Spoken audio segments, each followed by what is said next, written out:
We know what we are. We know who we are. We know we stack up against the best in the league.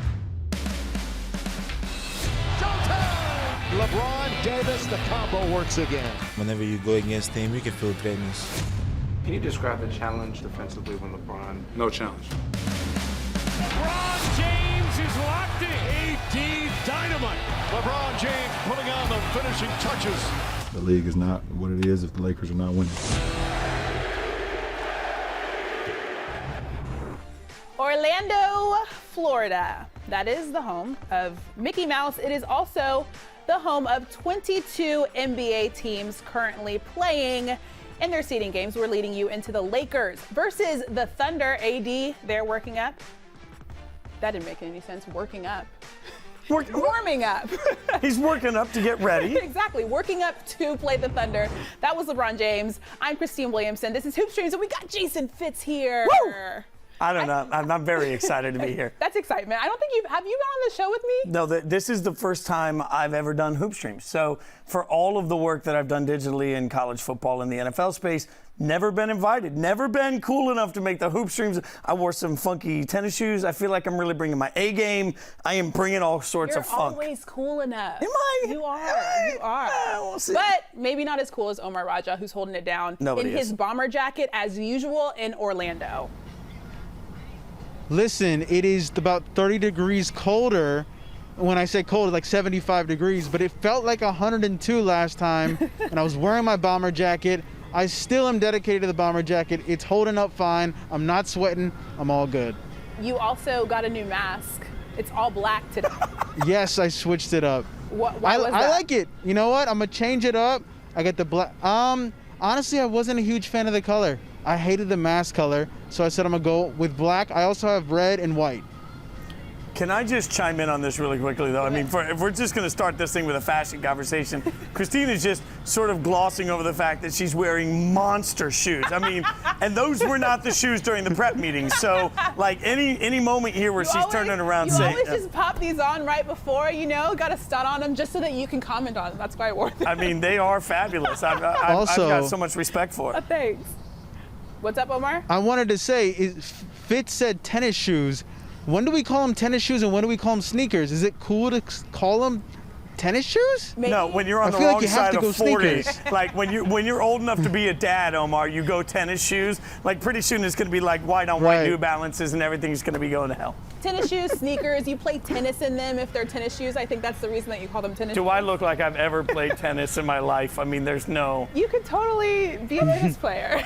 Sure. We'll go with that. All right, well, we've got another busy day of NBA games. One game already finished, two currently in progress, but let's look at the best of yesterday to start this thing off. We have to start with the best shot of the day.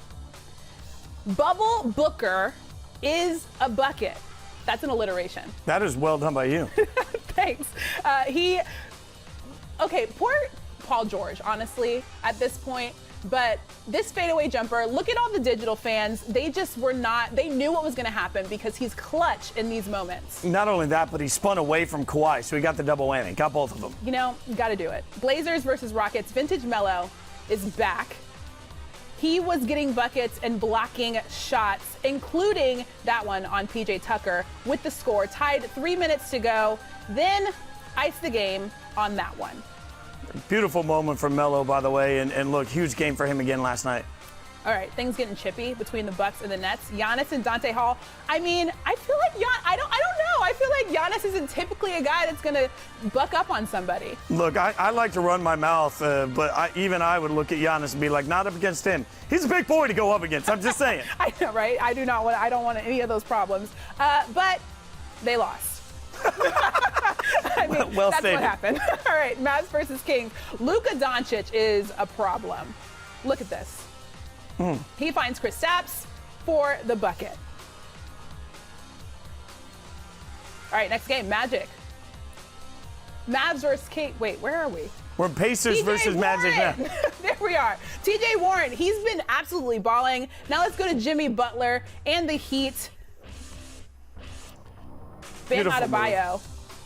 And then this guy is an absolute problem. I think I saw somebody tweet yesterday. Everybody's talking about how Duncan Robinson is making all these buckets, but it should be expected. He's a complete baller. Well, and Miami fans have been all up on my mentions about the fact that the Heat aren't getting enough credit. It's like that band that's blown up and now everybody is giving them too much credit. That's where we are with the Heat. But Heat fans all feel like they're being disrespected every time you think that the Bucks are the best team in the conference. I mean, at this point, Heat fans are fired up. I understand it. Before the break, they were ready for it. But, I still believe that the Bucks, even though they didn't win, as you mentioned, are the class of the conference. Omar does not like that. He is a tried and true. He's from Miami. He's a tried and true Heat fan. I mean, you can't talk about his Heat. We beat the Celtics without Jimmy Butler. Imagine what's going to happen when we have Jimmy Butler. I think we can take the Bucks to a 7-game series. The Miami Heat will beat the Boston Celtics, and then we'll see what happens against Milwaukee. I mean, Omar, if you're saying they could take him to a 7-game series, last time I checked, you don't get to raise a banner for losing in 7. I mean, this comes down to just strength and size, right? I mean, the problem with the Bucks at this point is that everybody's just out on Giannis because we saw what happened to him in the playoffs last year against Kawhi. And I will continue to say, if getting shut down by Kawhi is a reason to give up on a player, then we should give up on most of the NBA because that's what happens in the playoffs. I think we're letting the memory of what Kawhi and the Raptors did last year to the Bucks sway what we should be saying about Giannis Antetokounmpo, who frankly this year is better than he was last year when he was an MVP. Wow, you should have been here last week when we were talking about when we were having this conversation last week because it got pretty intense and you would have been on the other side. It was Omar versus Gary. You could have gotten in there. Grizzlies versus Jazz is happening right now, and the Grizzlies need to get back on track after starting 0-3 in the bubble. Ja got a nice dunk early because he's a baller and he gets buckets like that. Then the Jazz started cooking, unfortunately, for the Grizzlies. Donovan Mitchell with a step-back jumper. Money, cash money. Then a nice alley-oop to Rudy Gobert. Whoop, in there. Look at that. It's ridiculous. I mean, honestly, I feel bad for the Grizzlies at this point because, like I said, they were down 0-3. They need wins in order to keep that number 8 spot in the West. Yeah, I think that's going to be one of the big stories, obviously, that we'll have an eye on. But the Grizzlies at this point, minus Jaren Jackson Jr., are just shorthanded. They're so shorthanded. I have to remind everybody that Memphis was ahead of what Vegas said they would win when they went to the All-Star break for the entire season. Yeah. Memphis won more games before the All-Star break than Vegas thought they would win for the season. That's how great Ja Morant has been throughout the course of the year. That's why I believe he's a superstar. That's why I believe he's Rookie of the Year. But that doesn't change the fact that without Jaren Jackson Jr., they just don't have enough options anymore. They're shorthanded. I mean, it's unfortunate for them because he was basically their best player in the bubble. I mean, Ja, obviously a baller, like you said, Rookie of the Year. But they need him to get wins, and it's just not happening for them in the bubble already. I had the chance this morning to talk to Adrian Wojnarowski on the ESPN Radio Morning Show, and Woj said at the time that he believes Jaren Jackson Jr. and Ja Morant together can be the type of dynamic duo that keeps this franchise relevant for a decade. That's how good they have to be, or they can be. So I think the really important thing right now for Memphis fans as they watch their team fall apart is to remember that there's short-term and long-term. Long-term, this franchise is ahead of schedule. They look better than we thought. Short-term, they are just wilting in front of our eyes, still winless in the bubble. And there are a lot of young guys, right? They've never been in this position. Like, we talk about how different the bubble is than anything any NBA team has ever done. So putting a bunch of the young guys in a bubble where there's a lot of pressure, like you said, they've been playing better than they ever expected at the beginning of the season. And, I mean, they had so much pressure on them. Then with the play-in game, Ja Morant was talking about how he didn't like that. And so it's just a tough environment for them to win, really. Omar, you're there. You're getting to see this team live. What are you thinking about the Grizzlies so far? Well, the first couple of games, I was very impressed with Ja. I mean, especially with the Grizzlies Trailblazers game. I thought Ja was, you were able to kind of see how he creates space, how shifty he was, and how he sets up all of his teammates. It's just unfortunate. There's no way that the Grizzlies are going to make the playoffs. I don't think they're going to be able to hold up that 3-game lead that they need. And when it goes to elimination, we saw the Spurs had their number, but I really fear the Trailblazers have found them. I was going to ask you that. I know that you're hot for the Trailblazers. We were talking before this. You weren't in this conversation. Fitz is not having it about the Blazers. He's just not with it. Look, I'm fine. The Trailblazers may get the 8th seed out of here. I agree with you that they look like they're headed for it, although their schedule is still pretty difficult. I mean, Memphis is awful, but Portland's still got a gauntlet in front of them. But I agree with you. They could win the 8th seed, but I still think we're trying to sandwich a bad team into the playoffs and then have some conversation like Portland's going to challenge the Lakers. Lakers when I just don't believe that's true. Yeah, they're better in the backcourt than the Lakers are in the backcourt. But you tell me, Omar, who on Portland is going to shut down AD? Yes. Who? Who's going to shut down AD? Who's going to shut down Anthony Davis no matter what? And honestly, they have a better shot now with Nurkic back.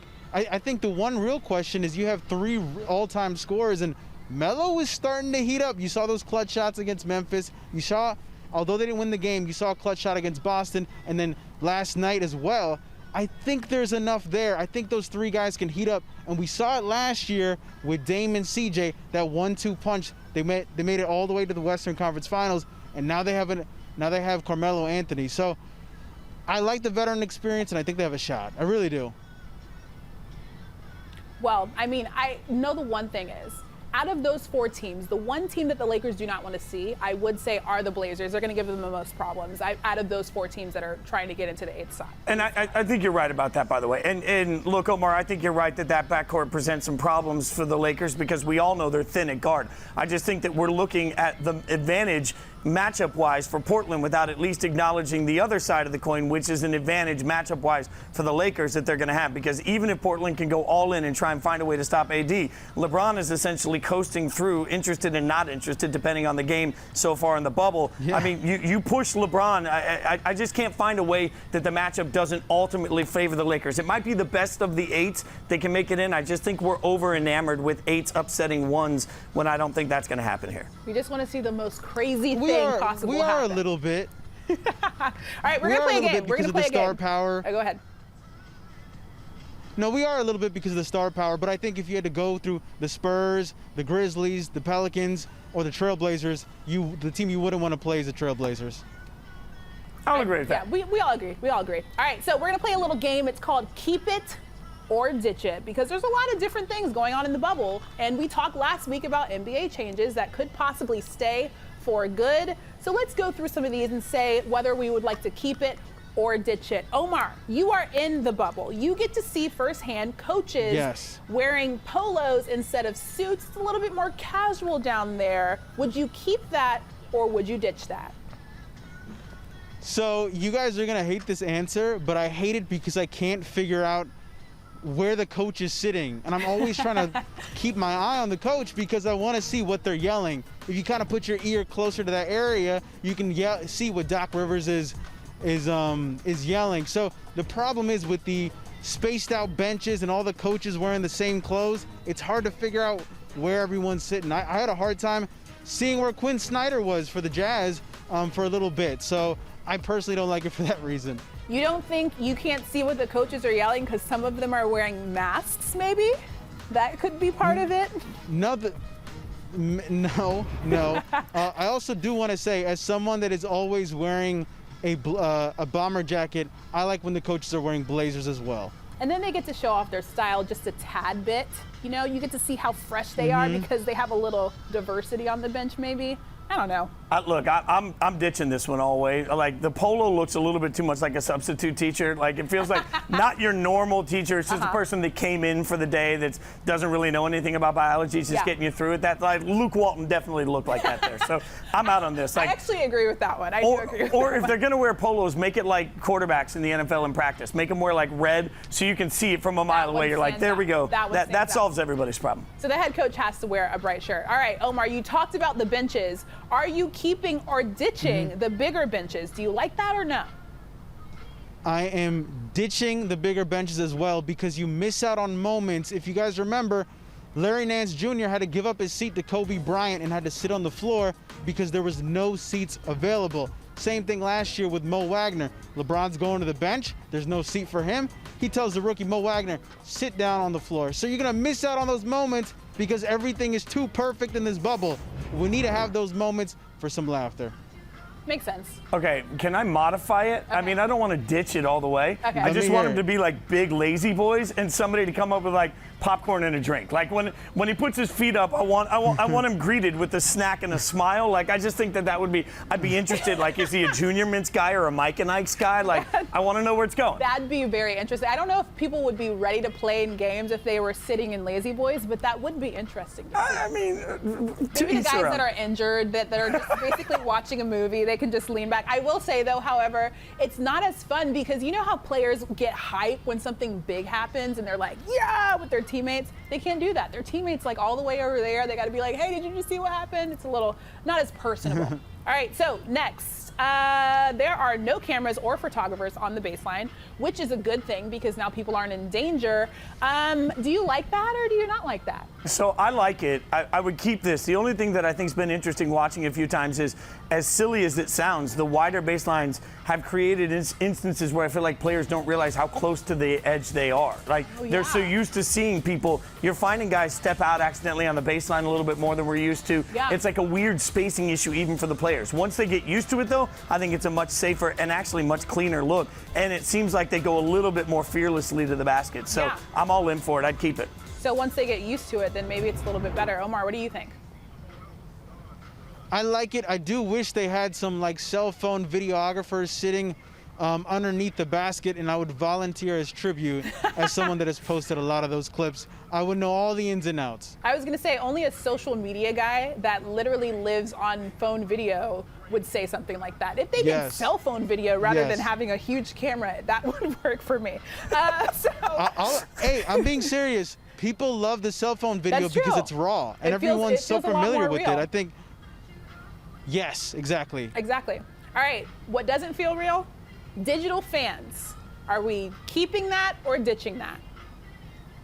I'm keeping it. I'm keeping it.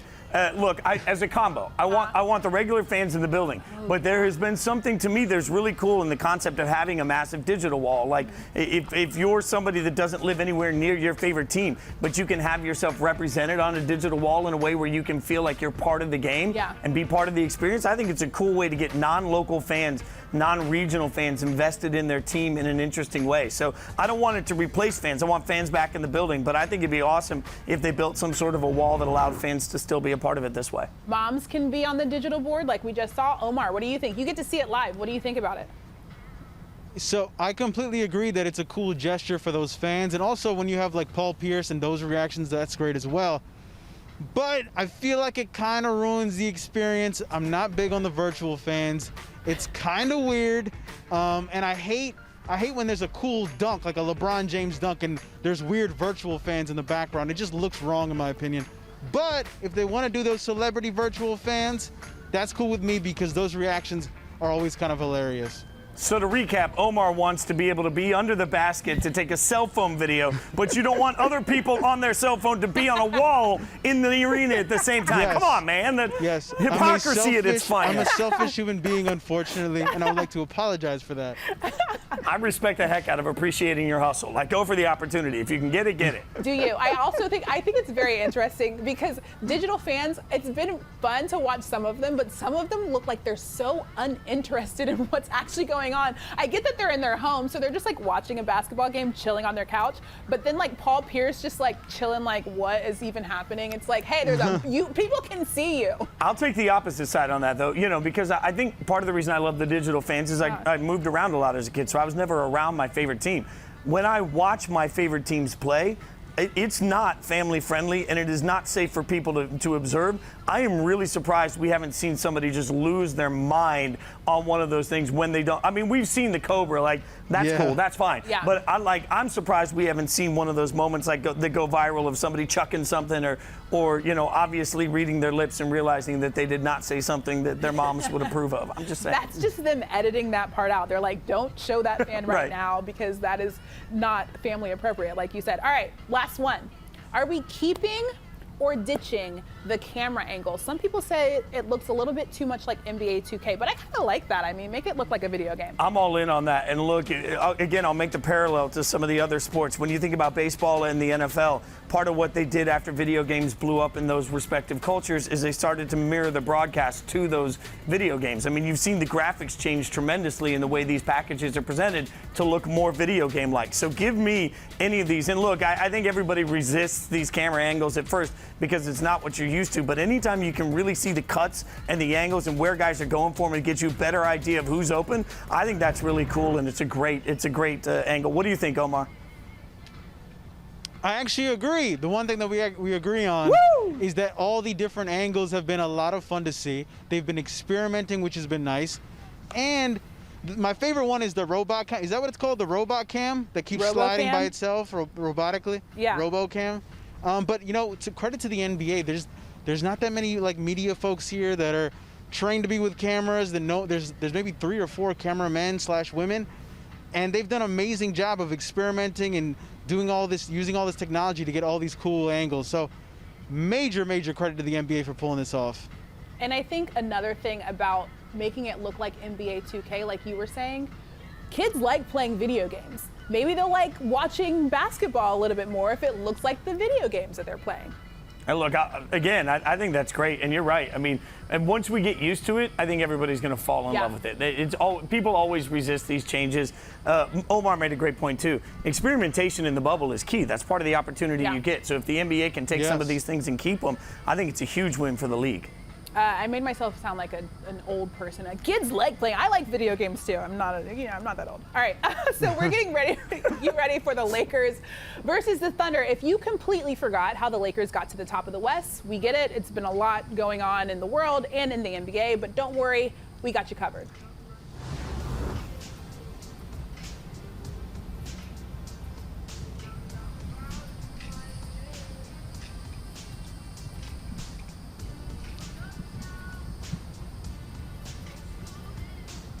We got breaking news into SportsCenter. We do. The Pelicans have agreed to finally trade Anthony Davis to the Lakers. They're going to cause problems instantly. We haven't seen a duo like this since Kobe and Shaq.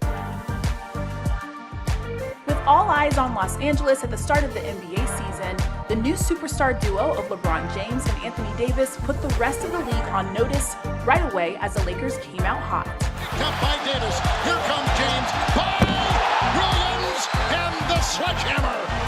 The team racked up 24 wins in their first 27 games. The chemistry between the King and the Brow made the Lakers seem unstoppable on offense, but their shutdown defense is what solidified them as one of the best teams in the league. James forces a turnover. Caldwell poke to LeBron. Millsap's going to let him go, and James soars to the rim and flushes it. Before the shutdown, the Lakers seemed destined to make a run for their 17th championship. Now, with Avery Bradley opting to sit out and Rajon Rondo out with a hand injury, the road to a chip won't be as easy. The team has already experienced so much on and off the court this season. As it continues, they will have to rely on their superstars to lead them once again. It's picked up by LeBron. Down court, Anthony Davis. James driving and smashing it. He may have just broke the rim. The Lakers added 2 big-time bucket getters in J.R. Smith and Dion Waiters, and social media favorite Alex Caruso could see an increased role off of the bench. Got it out to Caldwell Pope. Caruso! Oh! You didn't know he had that in his bag, did you? As for the Lakers' goals in the bubble, LeBron made it very clear. You know, and I'm here for one goal and one goal only, and that's to win a championship. We just heard him. LeBron says that the only goal that the Lakers have is to win a championship. Omar, you are there. How close do you think the Lakers are to reaching that goal? I think the Lakers are close. The only thing that we have to really worry about is the Clippers. But, you know, a lot of people were like, oh, LeBron really struggled and they barely beat the Clippers without Lou Will and Montrezl Harrell. I look at it the opposite way as someone that was rooting every single day for that Heat team. When LeBron has a bad game and you still win, you celebrate because you shouldn't win those games. So I think in the Western Conference Finals, I don't think LeBron's going to have a lot of 6 for 22 games. He's not really known for that. Even in the NBA Finals, when he's playing those juggernaut Warrior teams, you probably don't remember those 6 for 22 games because he didn't have any. So I view it in the sense of you should feel pretty good because LeBron is getting better and better with each game, and I think they're going to figure it out when it's all said and done. Yeah, I think Omar makes a lot of sense there. And one of the things that stood out to me, even in that first game against the Clippers, was 16-7. 16-7 being the stat line for Kyle Kuzma. You saw a little bit of Kuzma in that feature there. I still think Kuzma is the key for this Lakers run because you got 2 of the 5 best players in the NBA. I get that. But if you can get reasonable production from Kyle Kuzma, somebody that I think really had the opportunity to be a star, but before the shutdown was struggling to find his footing in this offense. When they came into the bubble, I thought night one, part of what we saw from LeBron was a willingness to want to get Kuzma involved in a catch-and-shoot offense where he can go out, find his shot. I think Kuzma is as much a key as anything. The Lakers, to me, are still the best team because they have the 2 best players. And this is the year of the duo. There's one duo that's better than the rest. It belongs to the Lakers. Very true. They have 5 more games left before the playoffs begin. For more on the goals of the Lakers in the bubble, we go to Malika Andrews. Lakers coach Frank Vogel has talked repeatedly about the need to get J.R. Smith and Dion Waiters more minutes so that they can find a rhythm, can find their legs within the Lakers system. And so these next 5 games could be the perfect opportunity for them to do that because they've already clinched their #1 seeding in the West. Also, as Dave McMenamin reported, the Lakers have 2 priorities for these next couple of games. 1, it is to stay healthy. And 2, it's to find synergy within the team so that they can be playing their best basketball headed into the games that really count in the playoffs. So don't be surprised if LeBron James or Anthony Davis plays fewer minutes or even doesn't play at all in 1 or more of their games moving forward, just so they can be healthy and fresh in the playoffs. Thanks, Malika. So, a little more JR, a little more Dion. That might be what we see. Are you impressed? They played a lot during the scrimmages, and it was super impressive. Everybody was hot on them. Are you impressed with them? Yeah, I think synergy, the word Malika used, is one of the things we take for granted from this Lakers team. I mean, Omar mentioned earlier the Heat teams that he watched. One thing that we expected was that AD and LeBron would take a little bit of time. We saw at the beginning of the season they needed no time to get into a rhythm. So I think JR having the experience he has with LeBron and Dion being the veteran that he is, I don't think there's going to be a big issue getting these guys acclimated, and it's something that the Lakers have done well this year that we take for granted. Rajon Rondo is reportedly on his way to Orlando, not to the bubble yet, but to Orlando.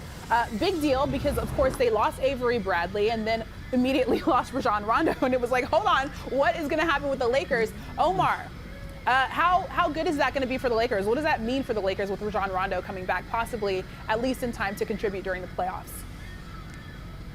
Yeah, I think oftentimes you see people clowning Rondo on Twitter. People give him a hard time. But here's one thing that no one realizes.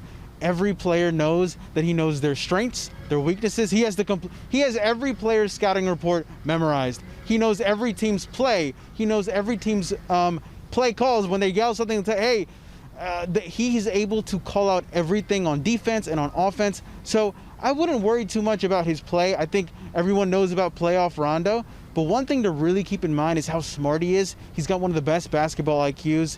He knows the other team so well. And I think that's going to be the big advantage for the Lakers when he comes back. Even if he's on the bench, he's going to be able to yell, hey, LeBron, watch out for this. Hey, Kyle Kuzma, watch out for this. So that's what I'm excited for.